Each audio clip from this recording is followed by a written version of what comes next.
Hi, this is Claire with your Yarntastic Guide to Crochet Lesson 3 Treble Crochet, or in US terms, double crochet. This stitch is a little bit of a higher stitch, takes up more room but naturally takes up more yarn. We're going to start out with a chain. Now with treble crochet we need a turning chain of 3 chains. This will also count as our first stitch. So if you know how many stitches you want, you can chain that many, and then if you add 2 chains to count with the last chain that you've got as your first stitch, and we'll be working into the 4th chain from our hook. So to start, we do a yarn over before we've put our hook anywhere. And then we'll count 1, 2, 3, 4, and we'll go into where we normally work on our 4th chain like that, and we'll do a yarn over and just pull through 1 loop through your chain, and that gives us 3 loops on our hook. And then we go yarn over again, pull through 2 loops, yarn over and pull through another 2 loops. So as you can see, this stitch is about the height of your starting 3 chains, and that counts as 2 stitches. Now let's do the next one again. So let's do that again. So we'll go yarn over your hook, and this time we just go into the very next chain along where we want to work it. And then we do our yarn over and pull through 1 loop, yarn over, pull through 2 loops, yarn over, pull through 2 loops, and that's your second stitch.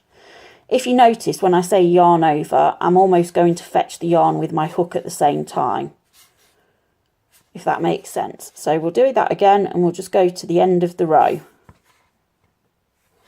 So here you have it, the first row of treble crochet. If you pull it apart a little bit, you can see there's like little gaps, and you've got kind of a post that forms your stitch, which makes it very easy to count. And I definitely have 10 there, which is what I was aiming for, and I started with a starting chain of 12. So to work your second row, well, first of all, if you look, we've got what looks like chains on top, and we're going to be working underneath those 2 loops of each stitch.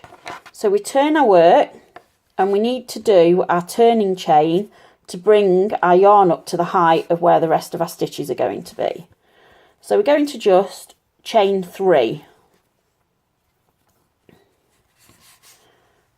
1, 2, 3. Now that's going to count as our first stitch.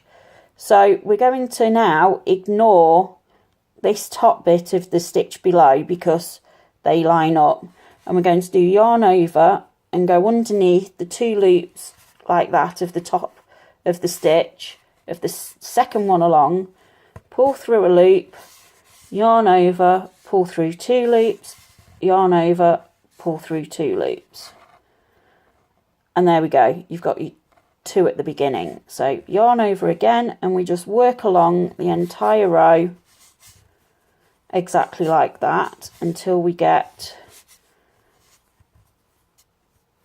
to the last stitch, which is which is a turning chain from the row below. And I'll just show you how that differs slightly when compared to working into the top of an actual treble crochet. So just one more, and then so that's 9 stitches. Now when you need to make sure you work into your turning chain, otherwise you'll lose stitches, and can you see, you'll get a decrease. Now if you look at this, you can see the back of your turning chain there, and you want to work into the top one below the top 2 horizontal bars like that. Oh, I didn't do my yarn over, and you work through that, yarn over, pull through, pull through 2, pull through 2. Just like a normal treble, it's just a bit different and can be a little bit awkward if you've pulled that turning chain tight as to where you put your hook. So there you have it. That's 2 rows complete, and you just keep working in exactly the same way and keep counting your stitches as well to make sure you've got the same amount, and you should end up with a nice straight piece of fabric that's got a bit of give and a bit of airy, and naturally it grows quite quickly. So come back next time and we'll look at decreases. See you soon. Bye.